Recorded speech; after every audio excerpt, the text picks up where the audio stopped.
The moment you're born, you start getting ready to retire. This is the key. You get a social security number, and you start hearing the tales. Have you noticed how more and more people are taking to the outdoor way of life? You're sold this dream of ultimate freedom and relaxation, maybe on the beach. They'd spend hours figuring the fun they'd have on their retirement. And all it takes is getting old. Retirement is sold as this happy end to a life well lived. But is it really?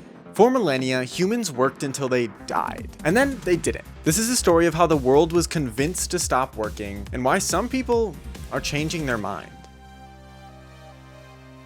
I got an email the other day with this old couple smiling at their unbranded tablet. It was for retirement planning, and I didn't realize I was in this demographic. Researching retirement for the last month probably didn't help, but it's also not like this is the first time I've heard about retirement. For example, in my home state of Ohio, every high school student has to take a personal finance class, which includes a section about your retirement. Then the minute you start working, they tell you start saving. Like a Walmart cashier gets a 401k, and this weird AI woman from the Uncanny Valley can help you set that up. You can receive up to a 6% match on your contributions. Then there's the whole industry of people helping you figure out how to retire. Are you wondering how to prepare for retirement? Retirement. And then the glorious world of retirement itself. Hop on a retirement cruise, or join the 81,000 other people living out their final years golfing, swimming, and sipping martinis at the world's largest retirement community in Florida. In the US, there's $36 trillion of assets in the retirement savings industry, which brings in $937 billion of revenue a year. And then there's the retirement communities, which made $82 billion in 2022 and employ almost 900,000 people. Not to mention vacation packages and golf courses and timeshares. Retirement is a huge industry. But just beneath the surface, it's cracking. From 1991 to 2016, there was a 200% rise in old people filing for bankruptcy. All the while, Social Security is running out of money, and 90% of low-income workers about to retire don't have a single penny saved. Retirement is so ingrained in our everyday life that most people just never question it. But what if I told you the whole thing was just made up? Welcome to the Worker Simulator. The year is 200,000 BC, and the average life expectancy is 33 years. This human, living in what's now the US, is 20 years old.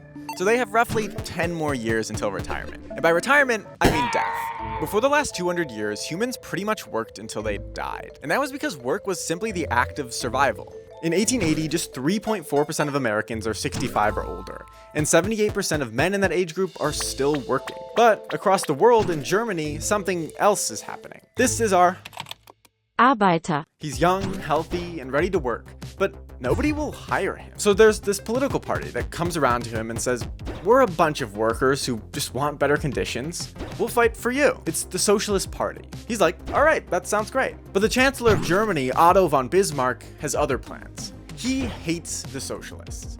They're gaining power and are so threatening that he passes an anti-socialist law. But it doesn't really work. The workers still need jobs. So Otto gets crafty. He needs to figure out a way to get these young people employed so that the Socialist Party with all of its radical programs won't be so attractive. He could make more jobs, but that's hard. So what if he just gets older people to stop working? But how? Well, pay them with the wages of new young workers.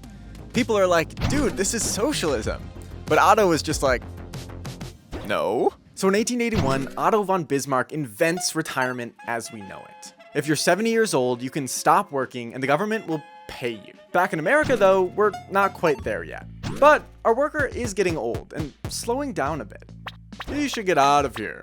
Men aren't useful after 60. In the heat of the Industrial Revolution, factories are trying to maximize profits, but old workers are slowing them down. A few companies give pensions, but a lot of other ones just kick out old people once they're no longer helpful. So, jobless and old, these people end up really poor. And then the Great Depression hits. Without jobs, we had no money. And without money, we could not purchase food for the hungry mouths at home. Our only hope lay in charity. Unemployment has never been higher, and millions of young Americans don't have a job. And the old people with jobs are holding on to them. So this doctor, who's old and poor, comes up with a solution. Let's make a general tax and pay old people with all the revenue. $200 a month, which is almost $5,000 in today's money. That's a lot. Maybe a bit socialist? So the US, 50 years later, has the same problem as Germany, and they have the same solution too. This Social Security measure gives at least some protection to 30 millions of our citizens. In 1935, FDR signs the Social Security Act, which takes 1% of the first $3,000 workers make and gives it to people 65 or older based on how much they worked and put in. It's way less than that $200 a month plan, but it's still enough to coax old workers out of their jobs. And this guy takes the first ever payment of 17 cents, which was so low because he retired one day after they started collecting the tax and only ever paid in a nickel. The typical person, though, got about $22 a month, or $500 today. So now our guy has a new option on his menu: retire. From 1880 to 2000, the percentage of men over 65 still working goes from 78% to 17.5%.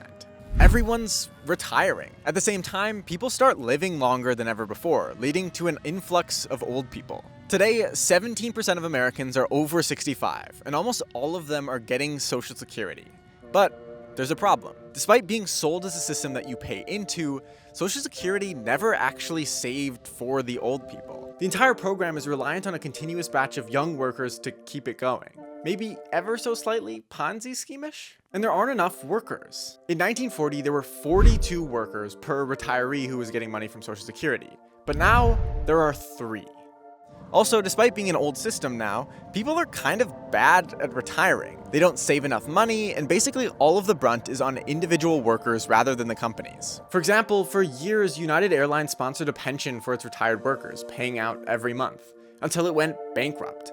Now, if you look at the benefits for a pilot, you just get a 401k, which requires you to pay in yourself. This is why some people are never able to contribute anything. What did you think you'd be doing at 66? Oh, I would hope to be retired. And what are you doing at 66? I'm working my butt off. For millions of Americans, having enough money in savings is one of the biggest challenges, especially when you consider recent Wall Street losses that are shrinking 401k plans. Also, retirement's just weird. People work all of their lives, and stopping that at some arbitrary age is tough. What are you supposed to do? In this video on retirement, loneliness. I hate it. I hate not having a purpose. If you look through this Facebook group of retired people, you'll see they aren't all living the dream they were sold.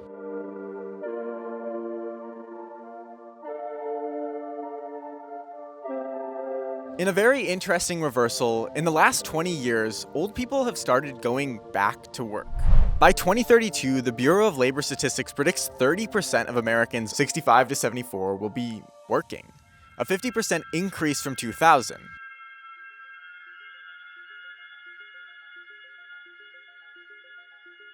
Americans have had 90 years to try in retirement, and for some of them, it just doesn't fit. It's almost like retirement was artificially created to avoid socialism and get jobs for workers and not for the fulfillment of old people.